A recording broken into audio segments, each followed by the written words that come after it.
Canteloup en direct et la revue de presse. C'est presque de l'info, c'est la revue de presse de Nicolas Canteloup. Et ils sont encore dans le studio, Fabien Lamias et son invité. Canteloup qui viendra le 18 mars en tête de la marche pour la 6ème République. Ça, c'est le vrai Jean-Luc Mélenchon. Hein.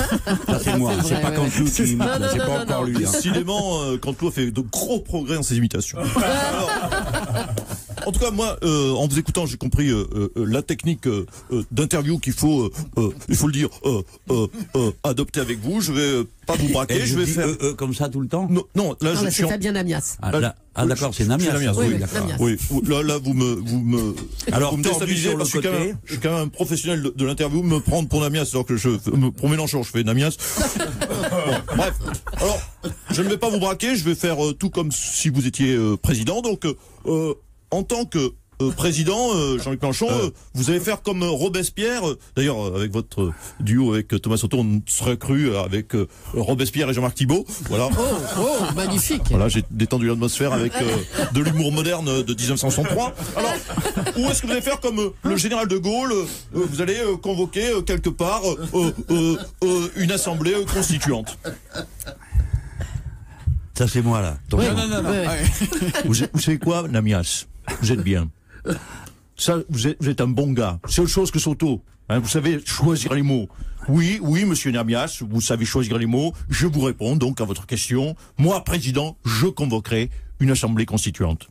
Alors, Marine Le Pen, parce qu'il faut venir à ce sujet, comme vous à certains égards, et pourtant, elle monte, elle est en tête, alors que vous, disons-le, ça patine. Mon pauvre Namias.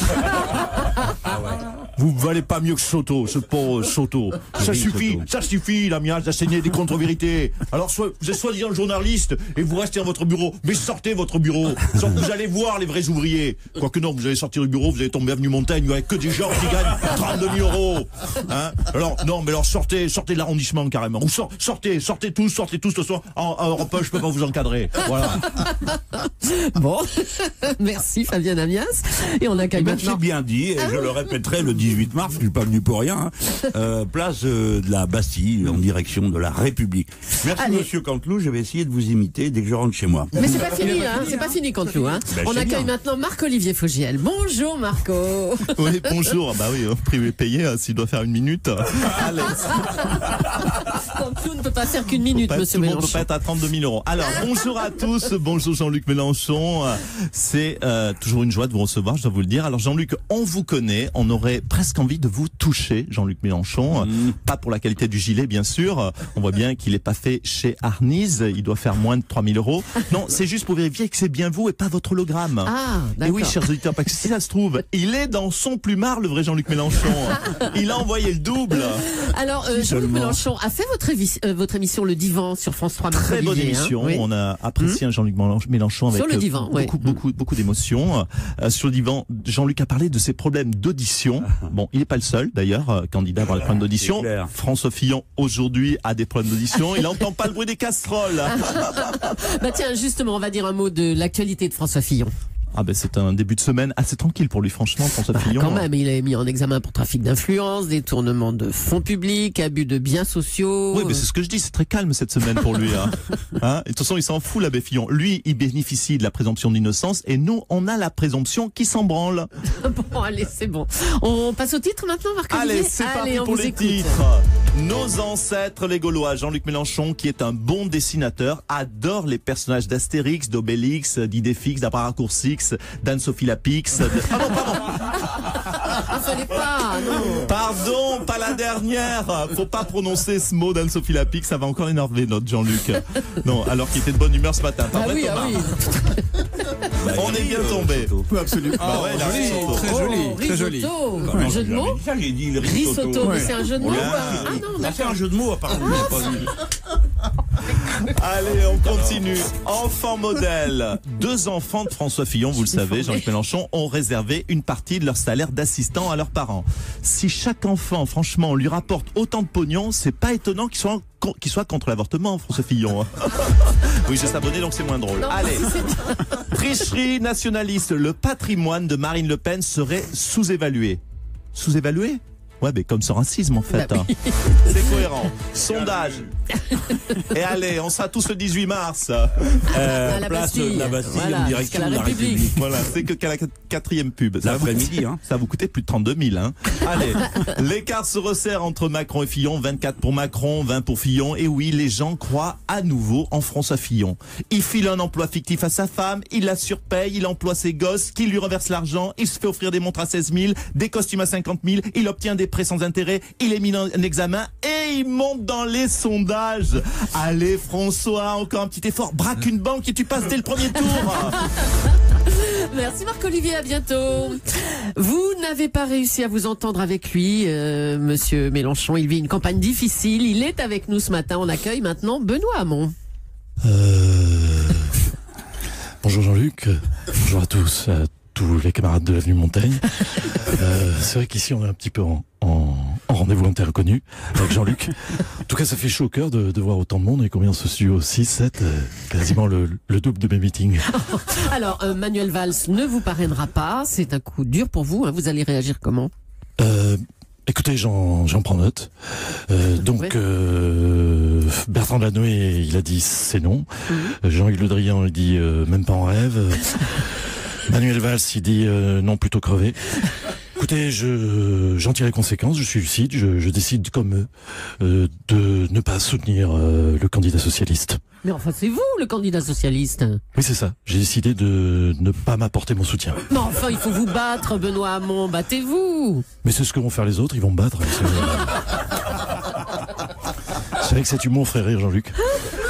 Je suis lucide, Pardon, j'ai honte. C'est moi qui rigole, j'en ai les larmes aux yeux. Non, rassure-toi Jean-Luc, c'est pour ton toi mon truc. Hein. Rassure-toi, c'est ton hologramme, tu peux assumer. De toute façon, je vais te dire, je sais que c'est mort. Je suis peut-être nul en campagne électorale, mais je suis bon en maths. À 13% d'intention de vote, je crois que ça passe pas, Julie. Votez Mélenchon. Plus Jean-Luc a l'air d'accord. Vous voyez que vous pouvez vous entendre, hein, finalement. Je crois qu'il doit être le 18 mars d'ailleurs. L'après-midi, hein. Je devrais pas rire comme ça, je vais le payer, mais bon, ça fait du bien un peu, quoi. Allez, on passe à Emmanuel Macron, qui ne veut pas de Ségolène Royal dans son gouvernement. Bonjour, Emmanuel Macron. Bonjour. Alors, comment ça, on ne veut pas de Madame Royal dans son équipe? Mais ne déformez pas mes propos. Si, je veux bien de Madame Royal dans un cercle rapproché, mais le plus loin possible. Mais écoutez, il faut me comprendre, et Jean-Luc Mélenchon, qui est un candidat honorable, le comprendra. J'ai déjà Lynn Renault, Geneviève de Fontenay, maintenant Ségolène Royal. Comme disait Michel Rocard, le regretté, je ne peux pas accueillir toute la vieillesse du monde. Oh non, Hein, pardon? Oui, c'est maladroit, vous pensez que j'ai dérapé? Pardon. un petit peu, oui, on va vous laisser. Hein. Merci, monsieur Macron. François Fillon est une nouvelle fois dans la tourmente. Cette fois, monsieur Fillon, ce sont vos enfants qui vous ont rétrocédé leur salaire quand vous les embauchiez. J'aime ma femme, j'aime mes enfants, j'aime mes costumes, et surtout j'aime le pognon. Oui, d'accord, mais votre fils a dit aux enquêteurs qu'il vous avait rendu cet argent pour rembourser l'argent de poche que vous lui donniez. Alors d'un côté, vous vous faites offrir 50 000 euros de costume, et de l'autre, vous demandez à votre fils de vous rendre son argent de poche. Allez, écoutez, avec des réflexions comme ça, la blondasse, t'as intérêt à ce que je sois pas président, toi. Oula. Je n'ai rien à cacher. Je prends l'argent là où il est. Je prends l'argent de mes amis, je prends l'argent de mes enfants, je prends tout. La maison prend tout. Virement, cash, chèque, ticket resto. Vous souhaitez régler comment, monsieur Mélenchon? Alors, on a appris hier que vous aviez reçu en plus, en 2013, une montre de 16 000 euros en cadeau. Non, mais... Et que le patron de Ferrari vous invite en vacances en Toscane. Madame Leclerc, j'aime les sous. C'est légal d'aimer les sous. J'aime les Ferrari, j'aime l'horlogerie de luxe, pas comme monsieur Soto, visiblement. Hein, avec sa montre orange, c'est une honte. Et le matin, je bois des smoothies au caviar. Est-ce que vous savez au moins qu'il faut 300 grammes de caviar pour faire un smoothie? Et encore un petit verre grand comme ça. Ça me coûte 600 € le petit déjeuner. Nous avons des frais. Ah oui, c'est cher, hein, le petit-déj. Oui, mais c'est légal. Bon, d'accord. Merci, monsieur Fillon. On ne sait toujours pas qui est cet ami qui a offert 50 000 euros de costume à François Fillon. Tout de suite, nous allons jouer avec Jean-Pierre Foucault.